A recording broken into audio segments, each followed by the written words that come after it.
Qu'est-ce qu'on fait quand l'ego de quelqu'un est tellement gros qu'il va au détriment des autres?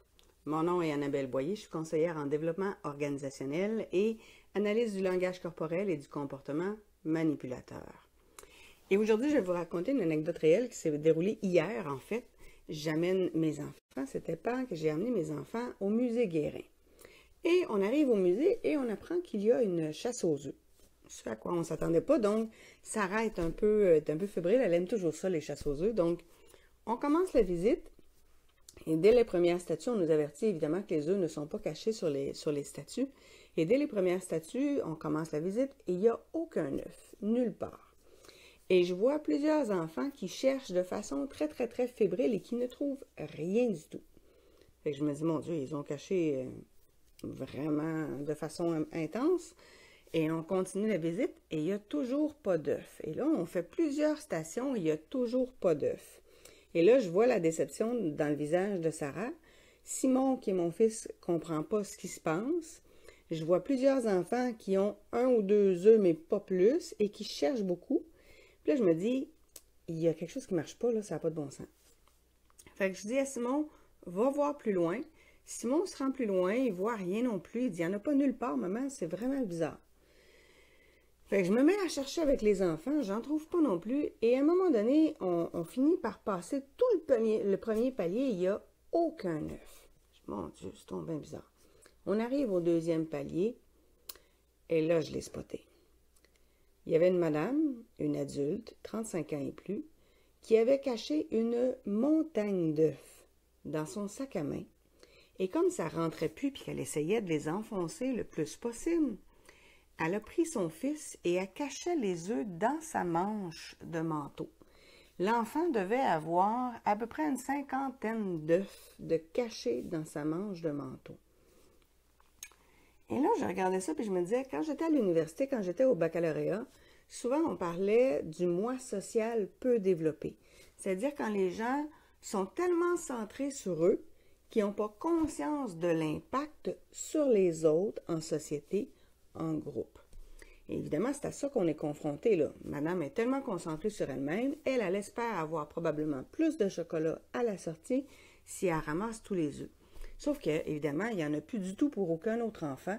Puis on s'entend qu'une chasse aux œufs, c'est pour les enfants. Et fait qu'on continue de fouiller, mais évidemment, elle a ramassé vraiment tout ce qu'il y avait partout. Et elle est très agressive. Et là, évidemment, il y a des petits-enfants qui se rendent compte que la madame, elle a les œufs dans sa sacoche et qui en parlent à leurs parents. Tout le monde est un peu mal à l'aise. Et là, je me dis, OK, là, on a affaire à quelqu'un qui est centré sur lui-même. Qu'est-ce qu'on fait? Alors, j'ai cherché un employé. Et fort heureusement, je tombe sur un monsieur qui tient un petit sac de papier. Alors, j'ai compris que c'était le monsieur qui replaçait des œufs. Et là, je l'aborde et je lui dis, je m'excuse, mais il y a une adulte qui a ramassé la majorité des œufs, qui les a mis dans son sac à main et qui a rempli la manche de son fils pour être sûr d'en ramasser le plus possible, ce qui fait qu'il n'y en a plus aucun pour aucun autre enfant. Et l'employé de me dire, je le sais, on l'a averti en plus. Fait qu'il dit, c'est pour ça que là, j'essaie d'en replacer un peu. Et je dis, vous comprenez que là, il y a beaucoup d'enfants qui sont déçus parce qu'il y avait des attentes. Et il me dit, madame, il dit, on l'a averti 3 fois. Et là, écoutez bien ce qu'elle a dit. L'employé lui m'a dit, on l'a averti 3 fois et elle nous a envoyé chier. Je dis, oh! Beau commentaire. Il dit, oui, là, je ne sais plus quoi faire. Ben, j'ai dit, probablement qu'elle s'attend à avoir plus de chocolat à la sortie, mais les autres enfants, eux, vont être déçus parce qu'ils en auront moins. Alors, l'employé m'a dit, faites-vous-en pas, elle n'aura pas plus de chocolat. Et j'ai déjà averti les gens à la sortie d'offrir quand même du chocolat à tous les enfants, même s'ils n'ont pas d'œufs.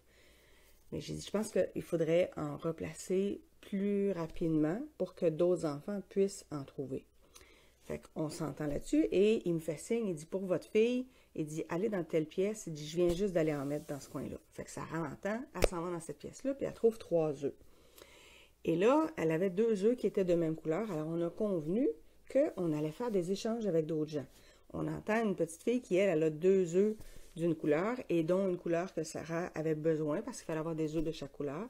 Et Sarah a proposé un échange. Donc nous, Puis on le fait en parlant fort pour encourager les autres enfants à faire des échanges entre eux et on ignore totalement la dame qui en a mis le plus possible dans son sac à main et dans la manche de son fils. Et on donne le même exemple à 3 endroits différents. Pourquoi? Parce que, comme dirait si bien François Lemay, la dame qui a tout empaqueté le plus d'œufs possible, sa source de souffrance, c'est probablement l'addiction. Elle en veut le plus possible pour elle. Évidemment, il y a un impact sur les autres et la relation avec les autres en est affectée. Cette dame-là, évidemment, elle avait un langage corporel assez éloquent. Elle se promène avec, évidemment, le menton très haut, les épaules très larges, elle marche fort. Évidemment, elle a un non-verbal qui est plus agressant pour les autres, plus agressif. Elle a beaucoup de signes de mépris. Donc, ça ne donnait rien d'aller l'aborder. Je comprenais très bien l'employé qui était très mal à l'aise et qui s'est fait virer de bord. Elle avait ce langage corporel-là. Mais ce que j'avais dit à l'employé aussi, c'est qu'il serait intéressant d'inviter la dame à terminer sa visite. Parce qu'à ce moment-là, évidemment, elle contamine négativement les autres clients. Et souvent, quand on a un client comme ça, c'est un client qu'on ne veut pas avoir. Un client comme ça fait fuir les bons clients. Ça ne donne rien. Donc, tout de suite, au musée Guérin, ils se sont ajustés. Ils se sont mis, en effet, à distribuer beaucoup plus d'œufs, donc à en cacher un peu plus. Et ils ont recadré la madame à plusieurs reprises. Et c'est ce qu'il fallait faire. Ils ont bien réagi dans la situation. Et nous, évidemment, en tant que clients, on s'est ajusté et on a proposé de la collaboration et non pas de la compétition, de la collaboration avec les autres enfants. Parce que les manipulateurs, les manipulatrices, les pervers narcissiques ne collaborent pas. Le manipulateur considère que c'est un dû qui est pour lui, qu'il a le droit de tout prendre et il est dans un rapport de domination.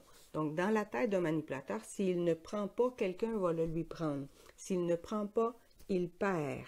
Et donc, cette dame-là, elle était dans cet état-là. Si elle ne prenait pas les œufs, elle ne pourrait pas avoir le plus de chocolat possible.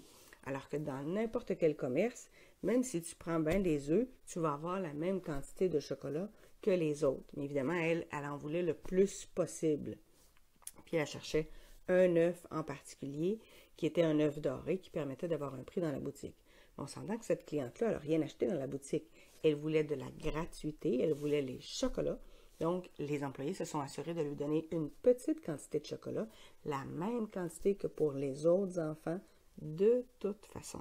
Et les chocolats étaient pour les enfants, pas pour les adultes. Donc, elle a dû être bien déçue à la fin de sa visite. Mais comprenez bien qu'un manipulateur, une manipulatrice, un pervers narcissique est tellement centré sur lui ou sur elle qu'il fait abstraction du reste. Pour lui ou elle, les autres ne sont pas importants. Ça lui est dû, ça lui appartient et il considère qu'il perd s'il ne prend pas. Donc, si vous pensez pouvoir avoir un échange de collaboration avec un manipulateur, si vous avez l'impression qu'il collabore tout d'un coup, en fait, c'est tout simplement parce qu'il est en train de vous tendre un piège. Parce que le manipulateur a beaucoup de difficultés à faire de l'introspection et à changer. Donc, c'est à vous à trouver des relations qui sont plus agréables, qui sont plus authentiques pour vous et avec lesquelles vous êtes plus à l'aise. Arrêtez de vouloir changer le manipulateur ou la manipulatrice. Vous ne pouvez pas le changer. La seule personne que vous pouvez changer, c'est vous. Alors, c'est pour ça que hier, je savais très bien que cette cliente-là, je ne pouvais pas la changer. Mais je pouvais changer l'atmosphère des autres, par exemple. Je pouvais intervenir sur l'employé. Je pouvais intervenir sur mes enfants. Je pouvais proposer une ambiance de collaboration. Ça, je savais que je pouvais le faire. Et ça, je savais qu'elle ne pouvait pas le défaire non plus. Donc, sur ce, si vous avez besoin de plus d'informations sur les manipulateurs, évidemment, je vous propose Relations sous emprise, comment s'en libérer sur le plan personnel et professionnel. Et sinon, on se retrouve bientôt pour une prochaine capsule. Au revoir.